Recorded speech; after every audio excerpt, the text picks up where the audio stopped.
Welcome back to A Bite from the Money Sandwich, where we provide practical and easy to understand tips and ideas on how to manage your money better, so as to let you retire with comfort and on your own terms. Is financial advice a luxury, or could it be one of the most powerful gifts you give yourself? With International Women's Day 2026 focused on Give to Gain, today we're talking about how access to financial advice or coaching can help close the super gender gap and improve women's retirement outcomes. I'm joined by Annika Bradley, Head of Advice Strategy at UniSuper. Annika explains why many women retire with significantly less super than men, how caring responsibilities impact long-term savings, and the practical steps women can take now to strengthen their financial future. If you've ever wondered whether small financial decisions today can really change tomorrow, this episode is for you. Well, welcome to the show, Annika. It's really lovely. It's a bit of a dull old day here in Sydney, but hopefully the weather's a bit nicer up there for you in Brisbane. Yes, it's gorgeous today, Mark, and thanks so much for having me. Delighted to be here. Well, it's really great, apart from just having you on the show, but it's this Sunday is International Women's Day, and a lot of people know from my past experience as an advisor, anyone over the age of 50, especially women, and as your stats will show, and we'll talk about that, women are sort of behind the gun, and just need that little bit extra help to sort of bridge that gap. So just really great that UniSuper's got this Give to Gain program, or twist on this Give to Gain, which is a focus for International Women's Day. So I'd love to hear your view on that with UniSuper, please. Yeah, thanks, Mark. So, as you're right, only 22% of women feel fully or reasonably prepared for retirement compared to 43% of men. So women are definitely behind the eight ball. And I think women tend to prioritize their families, their communities, and a lot of things before themselves. And so I think this International Women's Day, this Give to Gain theme that they have, is a great time to reclaim some of the me time that's owed to us and allocate it to our future selves, because while it's probably not as appealing as a spa or a massage, I think your future self would really thank you for the actions that you can take today. And I'm obviously talking about giving yourself, your daughter, your mother, the gift of financial advice to gain economic security and importantly, confidence in retirement. And that's great you're doing this, because from my own experience, you don't know what you don't know. And for a lot of women, they feel like, oh, okay, especially traditional families, the men looked after the finances. But with just a little education or coaching on this, I always found women far better students of this, and actually were willing, when you're talking about the future selves rather than the here and now, are willing to play the long game, which is so important when we're looking at after our retirement and the over 50s. So just explain some of the reasons why there is, especially on superannuation, this gender gap. Is it mainly because taking time off work, or what's your research on that?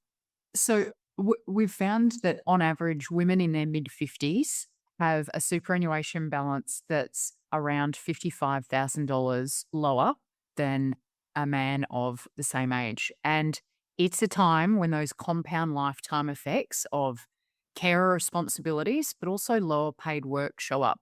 So carer responsibilities, we often think about women and they're the primary caregiver for children, but they often also take career breaks later on in their careers to care for elderly parents.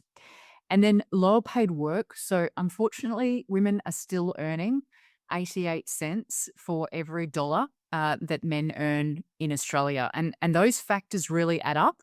And it means that we end up with less in retirement. And we also know that women live longer than men. So it is a real puzzle that we need to solve. And I think, I saw a ridiculous clip on YouTube or something the other day was saying, oh, well, the average pay gap is because men take higher paying jobs. So it is just ridiculous, just straight out there. But those sort of things are going on, because it really is. when I speak to couples who are retiring, and while men might say, "Okay, we're going to focus on this and travel or doing something for the community," it's always the mother who is the caring of the adult children. How are we going to help our adult children get into their first property? It's the elderly parents, and that's I've got the book up there, Sandwich Generation, the Money Sandwich. It's all about that generational, and it's usually exactly right. The women or females are the ones who are mostly doing the caring and also living longer. I think we ran an expo, the retirement expo last year, and a lot of the people coming up to us were women and not saying, how do we have our money invested? Or, what do you think of shares versus property? It's just, will we outlive our money? It's just a real problem, the anxiety and the stress that it causes. Absolutely, it is. And I mean, I think that a lot of it comes back to confidence and feeling prepared. And one of the things that we're talking about a lot in this conversation is around advice that women should be seeking to help them feel confident and prepared. Yeah, that's interesting because I saw that in your research that uh, men are considered more financially literate than men, but it's not the knowledge side. It was more the confidence and engagement. And I should say, being an ex-financial advisor, that did come across that a lot of people, just to get them into the office was a real taking that first step was a really major one. And I should just stress that for a lot of women out there, if they're thinking about it, it doesn't have to be an ongoing thing. It may just be you just going for some initial advice, just see where you may need help. And if you do it on an ongoing basis, that's fine. But if you do it as a once off or a catch up once a year, like your accountant, fantastic. It's better than not doing anything. Yeah, absolutely. I mean, I think one-off advice is super valuable, and we offer one-off advice for our members because we know that there are just certain life events that come up, whether it's approaching retirement, whether you've had a passing of a relative and have come into an inheritance. There are these moments that really matter throughout your life where you just perfect opportunity, sit down and receive financial advice. And I really like, and this is not a plug for UniSuper, but if you go onto UniSuper's website, like a lot of other superannuation websites, there's so much information there. There's so much there. And there's one article there, and it is one of my little soapboxes that of the 3 million people over 65 who have superannuation in retirement, half of them haven't switched off their 15% tax because you just don't know unless someone tells you. And so having just that one-off appointment could save you absolutely thousands. Agreed. So is it how is UniSuper or super funds in generally? I can see there's this real trends to try and make it easier to get one-off advice rather than some people say, oh, it's going to be $5,000-$10,000 for advice. It's not that way anymore, is it? No, and I think this comes back to a misconception about advice. We think about advice as a spectrum. So it often spans simple financial education, and there's a lot of information available on trusted sites. I'd stress. So the Money Smart website, your superannuation fund website, there's guidance. You can ring up and for free receive information about your fund. We also have intra-fund advice where someone can take you through a number of topics to help you. We've recently developed digital financial advice, which is incredibly important because, we know, Mark, in this country that we've got a shortage of financial advisors. And for topics such as, what's the most appropriate investment option for you, digital financial advice can provide you with a recommendation at a time that suits you for free, which is going to be really, really important as we sort of see this, silver tsunami of retirees coming through, and we just don't have the number of financial advisors to service them. Obviously, at the other end of that advice spectrum is that traditional one-on-one financial advice that you can receive. So plenty of options exist. I think it's just a matter of taking that first step to get in and roll your sleeves up. And for all your research, and it's sort of based on my own experience, but your research confirms that really getting financial advice, the it's the outcomes are far more improved, not just on your knowledge, but confidence and so on. Yes, absolutely. We do find that our advised members feel not only more financially knowledgeable, but a lot more confident than our unadvised members. So it is incredibly important to seek advice to really help you feel ready for retirement. And getting back to give to gain, so give to yourself some financial help with this International Women's Day. Um, some of the areas that women should say, because if they go to see a financial advisor or call up their super fund, if they're with UniSuper, for example, what are some of the things you think they should ask for? What are some of the things, should they, where it's invested, or just yeah, please. Yeah. Yeah. So I think, as I said, I think advice has sort of two elements. So there's that confidence that you take from it, but there's also a lot of tangible actions that you can take from it. So whether that is super splitting with your spouse, if you're raising a family, or if you're sort of approaching retirement and your superannuation balances are quite different. As you said, whether it's moving from the accumulation phase into the retirement phase, you do need to take action to make that change. And it will ensure that you're not paying unnecessary tax if it's appropriate for you to make that switch. And then if you're in retirement, I think government entitlements are often overlooked and people delay um, seeking government entitlements that they could be receiving. So whether that's the seniors health card or the age pension in part or in full, they're just some of the sort of tangible things that, besides that confidence and feeling ready for retirement, that you will take away from an appointment that you can then action. And I think you said it earlier on when you said about women are living longer. And I Mhm. think one of those things that definitely you can call your super fund or get advice is just to find out how long your money's going to last for. That's, as I said, if you can be then confident you're going to receive 2,000 a month or 3,000 a month, whatever it is, indexed with inflation for the rest of your life. That's a huge burden off your shoulders. Yes, it is. And I think that that's a really good example of where coming back periodically to check in on what it is that's important to you in retirement, how you do want to spend your money. And then, as you say, how much is going to hit your account every month or every, whatever the period is a real burden for a lot of people in terms of how much can I spend? Am I going to run out of money? And leading into retirement, that, all important question of, do I have enough?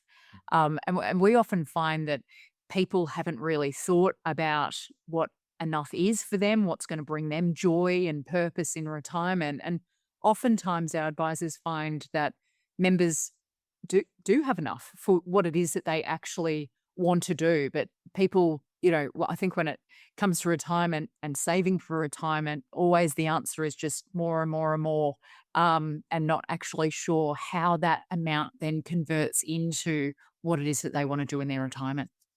And I think that's also a good reason to get a coach or get advice or speak to, say, someone like advisors at UniSuper, because it can just be more than the financial discussion. It's what you're going to do. What are you going to use this money for? Do you want a travel once a year or every couple of years? And I even found that for a lot of people when they retire, and I just found m- myself or as an advisor, we can just be that emotionally detached in this situation because a really good one that kept popping up is, apart from will I have enough? The second one is, well, I need to leave enough for my children.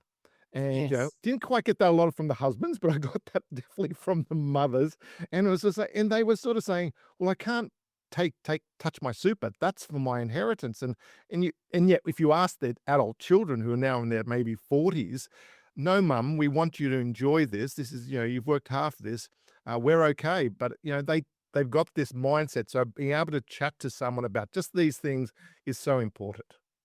Absolutely. And I think that mindset is a great point, Mark, because I often find that people who have been frugal throughout their whole lives and focused on saving and, I'll pack my lunch to go to work, it's a real mindset shift to be able to then say, okay, I'm going to need to draw down on this amount. I'm now, I've moved from saving mode to having to spend that amount.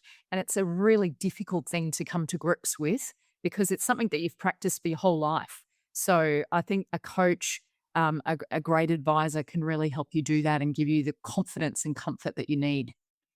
And you even said, switching over to retirement mode as something as simple as it will pay you monthly like your salary used to. The Yes. people sort of say, "Oh, I've got to draw down, or I've got to go online, or I don't know how to use the internet." No, you can set it up so it's just some straight monthly, first of the month every month, and you just keep Just getting paid. hits your account. That's right. So one thing we did was I did notice also in your research, and it was something that was when I saw a lot of clients in their 50s, especially women, were women who were divorced, women even widowed, and they either well, okay, if we take someone who was divorced, they feel it's too late to catch up. Okay, I realize I'm so far behind on my super. I'm in my 50s. It's now too late. It's never too late, is it? There's always practical steps you can take. Yeah, it is never too late. So that old adage of the best time to plant a tree was 20 years ago, the second best time is now, Right. is applicable. And if you're a woman in your 50s and you're listening to this, please give yourself a big high five because you are well on the way to making great decisions for a great retirement outcome.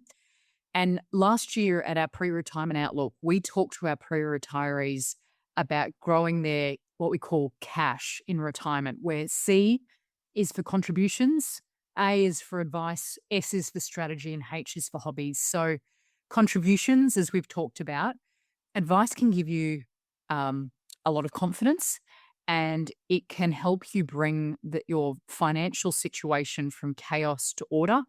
And I think it sounds obvious and a little bit boring, but spending less than you earn is the biggest financial lever Yeah. and enables you to then have surplus capital to whether you need to contribute to your super or pay down your mortgage. That's a really important thing to think about. Obviously, A for advice, we've spoken a lot about that. S for strategy. So, what investment strategy are you invested in? That can have a big difference. I mean, if you're in your mid 50s, your time horizon is probably 30 years from now. So, that's a really long investment time horizon. And setting yourself up in the right investment option uh, is critical to growing your balance and living a great retirement. And then H for hobbies. And this comes back to what we talked about in terms of knowing what it is that you want to do. Um, Professor Joanne Earle did some great research, talking about what does your retirement actually look like? People sort of conceptually throw out, "Oh, I'll play golf or I'll go to the gym," but think about that in practice. I mean, are you really going to go to the gym for 5 hours a day, 7 days a week? Probably not. So really thinking about how you're going to spend your money, what's going to bring you joy and purpose in retirement, um, is an important thing to think about. And I think with the whole, as you said, the word purpose, yes, so many people say, "Oh, well, as long as I've got financially, I'm okay. The rest will look after itself." When no, it just doesn't. You need to not only stay active, and yes, the golf or the gym, but you need to be mentally active. You need to have a purpose. So all these things really, really important for people over the age of 50 to consider. And a lot of people say, "Oh, well, I'm still working. Why would I worry about it over 50?" But you need to start planning now for that. Yeah, it will come around sooner than you think. And so I think, and you say the cash acronym, I think is also important too, because it's actually historically a lot of the people I saw would say, well, okay, I'm about to retire. I need to move it all to cash. And exactly what you said, if someone who's 50 now, they could live 30, 40 years. The length of time from the age you were 10 to the 50, and think of all that you did, is the maybe what you've got now on the other. So it's really middle of your life, and you really need your money to work as hard as possible for you. And so that's not sitting in cash. And this is not the time for technical or investment strategies, but it really is important to get your money working harder for you and to get good advice on that as well. Um, Yes. okay, just for International Women's Day, for probably as a final thing, just a sort of thing, is there anything else that you could sort of think of that we haven't covered, that the research you brought out that you were thinking about? Gosh, I think we've covered some great ground. I mean, I think in terms of practical things that people are thinking about for International Women's Day, um, as I said, contributions, that investment strategy, but also take a look at your fund. Is it uh, on the lower end of the fee spectrum? Is it performing well over long periods of time? Like, please take into account that time horizon. The media are obsessed with publishing 1 year numbers. It's Obviously, always 7 or 10 years. It has to be. 100% Mark. It is always 7 or 10 years. So make sure you're taking a look at that, and log in and have a look at your balance from time to time. Make sure that the fees that are getting deducted are in line with what you'd expect. So um, I think those little engagement things. Hop onto the website. Just take 2 minutes to read a quick article. It all compounds and adds up. So plenty of things that you can do ahead of International Women's Day. And I really like the one, as you said, just hop online. I've had clients in their 70s and 80s and thinking, oh, this will be too difficult. And it's just not. It's the super funds. I give that credit to them. They're a lot easier to use. It's a lot easier to look at it. And if that's the one thing you do financially for International Women's Day, just to hop online and look at your website, see how your fund is going, and see how it's performing over 7 or 10 years, would be a great thing to do. So, uh, Annika, thank you so much for being here. One of the things I should always ask my guest is, as a final piece, what's the very best piece of advice you've ever received, whether that's financial or personal? Gosh, I've received some great advice over time, Mark, but I think one that stands out is I was playing in a team at a very young age, and our training shirts had on the back printed, "If it's to be, it's up to me." And it really stuck with me.